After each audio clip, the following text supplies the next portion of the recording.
नमस्कार दोस्तों, आप हैं अपने ही गुड लिविंग चैनल पे। और भाई वीडियो की शुरुआत सुंदर सुंदर गार्डन के साथ। और इस टाइम बहुत गर्मी बढ़ रही है, कोई बरसात का कोई स्कोप भी नहीं दिखाई दे रहा। और बिल्कुल दोस्तों, फूलों की जो वैरायटी है वो इतनी सारी नहीं खिल पा रही है अब डेली रूटीन में, क्योंकि गर्मी इतनी ज़्यादा हो रही है। फूलों को खिलने के लिए भी एक परफेक्ट मौसम चाहिए।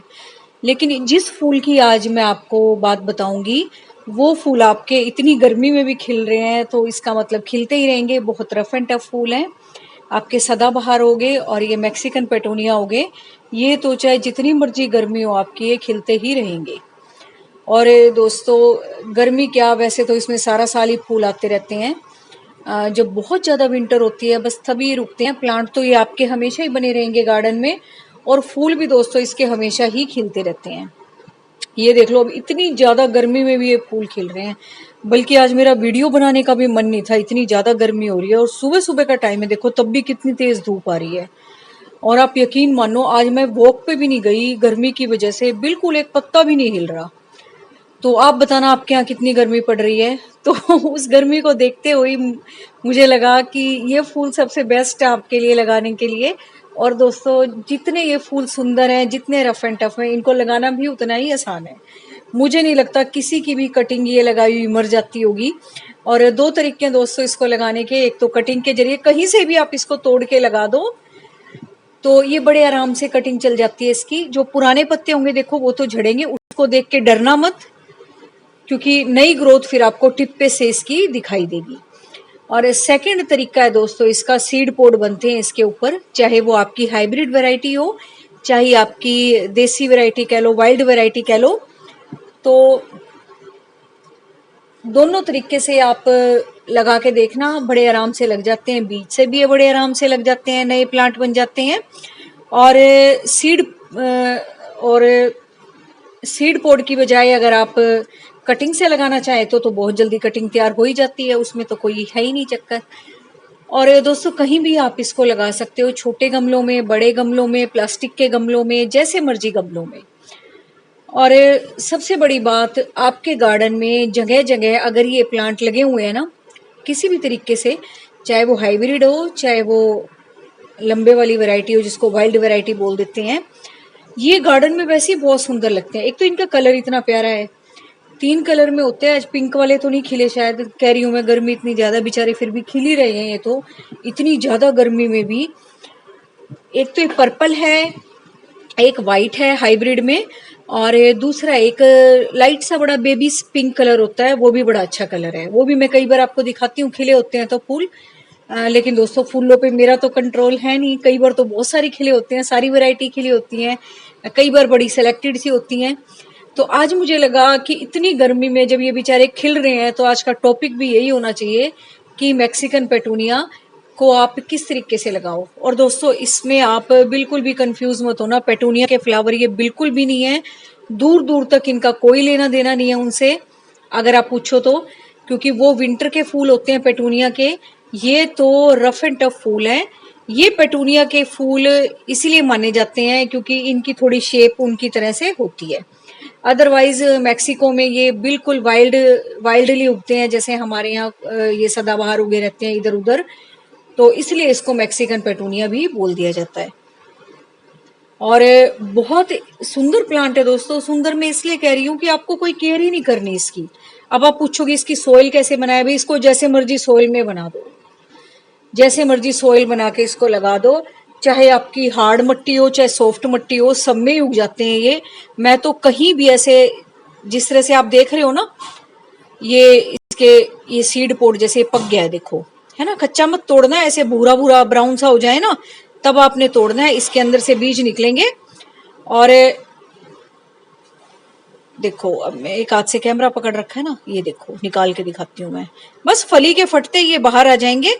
यही बीज है दोस्तों इसके, इन्हीं से आप और नए प्लांट भी बना सकते हो। और बहुत जल्दी है प्लांट बनाने की, तो भाई इसकी कटिंग आप लगा सकते हो। और दोस्तों, इसकी दोनों तरह की वेराइटीज की कटिंग बड़े आराम से चलती है, बहुत जल्दी लग जाती है। और 5-7 दिन के अंदर ही आप कटिंग निकाल के देखोगे ना, तो उसमें रूट्स बनी हुई होंगी ऑलरेडी। तो बहुत अच्छा प्लांट है, जब बेचारा इतनी गर्मी में भी टिका हुआ है, फूल दे रहा है, तो ये समझ लो कि बहुत सुंदर प्लांट है गर्मियों का। और इस तरीके से जैसे मैं आपको दिखा रही हूँ ना, जगह जगह बीच बीच में आप गमलों के इसके प्लांट रख देते हो या बीज बिखेर देते हो।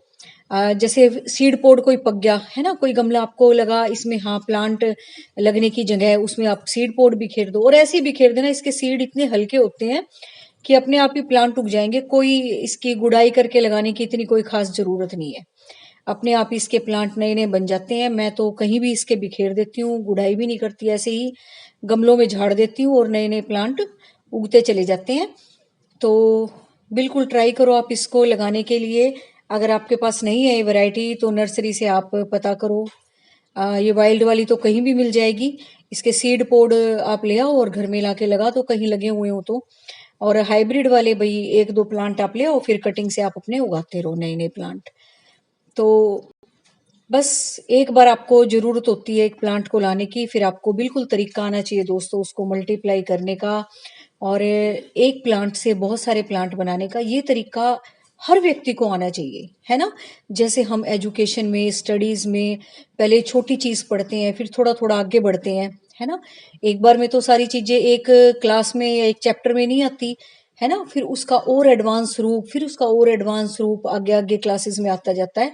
ऐसे ही दोस्तों ये प्लांट्स है, थोड़ी थोड़ी सी जानकारी प्राप्त करके आपको बहुत सारी जानकारी हो जाएगी और फिर आपके प्लांट बहुत खुश भी नजर आएंगे, देखने में भी सुंदर लगेंगे और आपको हर प्लांट को चलाना भी आ जाएगा, लगाना भी आ जाएगा और उनको सबसे बड़ी बात है सेव करना आ जाएगा। और फिर आपके गार्डन में भी इस तरह से हरियाली छा जाएगी और बहुत अच्छा लगेगा देखने में, है ना। ऑक्सीजन का लेवल भी बढ़ जाएगा घर में, है ना। जहाँ ऑक्सीजन का लेवल ज़्यादा होता है वहाँ वैसे ही बहुत अच्छा लगता है, प्लीजेंट सा माहौल लगता है। और ऊपर से दोस्तों जो ग्रीन कलर होता है ना वो आंखों को बड़ा सुकून देने वाला होता है, वैसे ही ठंडक मिलती है ग्रीन रंग को देखते हुए। तो बहुत सारी चीज़ें जुड़ी हुई हैं दोस्तों हरियाली से, मतलब हर तरीके से, मतलब ये समझ लो बेनिफिट ही बेनिफिट है। तो बस इस प्लांट को आप जरूर लगाओ। ये देखो कोई भी फूल नहीं खिल रहा ना, है ना, बेचारे सदाबहार के और बस ये मैक्सिकन पेटूनिया ही खिले हुए। आज तो भी लेंटाना के भी नहीं खिले हुए, वो भी गर्मियों के हैं पर वो भी दम तोड़ गए, आज तो इतनी गर्मी है। और देखो आपको एक भी पत्ता हिलता नहीं नजर आएगा, आज इतनी गर्मी हो रही है बहुत ज्यादा और बिल्कुल सुबह सुबह का ही टाइम है। आज तो आप भी बताना आपके यहाँ गर्मी है कि नहीं है। और बरसात का तो कहीं दूर दूर तक मुझे कोई जिक्र नहीं नजर आ रहा। दो चार बार आंधी आई सी थी, लगा था कि बरसात भी साथ लाएगी, लेकिन कोई नहीं, धूल भरी आंधी काम बढ़ा के चली गई और कोई बरसात नहीं, कोई कुछ नहीं, कोई ठंडक नहीं। तो बस बहुत सुंदर प्लांट है ना। सुबह शाम जब भी आपको वक्त लगे इसकी कटिंग और लगाओ, बहुत अच्छे लगते हैं प्लांट और बहुत जल्दी ना आपके गमलों को कवर कर लेंगे। सबसे बड़ी बात ये है कि ज़्यादा टाइम भी नहीं लगता इसको और आपका गमला तो दिखाई भी नहीं देगा किस गमले में आपने इसको लगा रखा है। इतनी इसकी पत्तियां ही पता नहीं इस तरीके से फैलती हैं चारों तरफ से कटोरा सा बना के और बीच में से फिर फूलों के ऐसे गुच्छे निकलते हैं, बहुत सुंदर लगते हैं। फिर जैसे आप देख ही रहे हो ऐसे ही आपके प्लांट बनेंगे और आपके पास हैं तो आप बताना आपको कितने प्यारे लगते हैं ये। मुझे तो बहुत अच्छे लगते हैं प्लांट। आप भी कमेंट करके बताना कि हाँ मैम मुझे भी बहुत अच्छे लगते हैं और बताना मुझे आपके पास कौन कौन से कलर हैं। तो बस दोस्तों thank you very much, take care of you and your plants.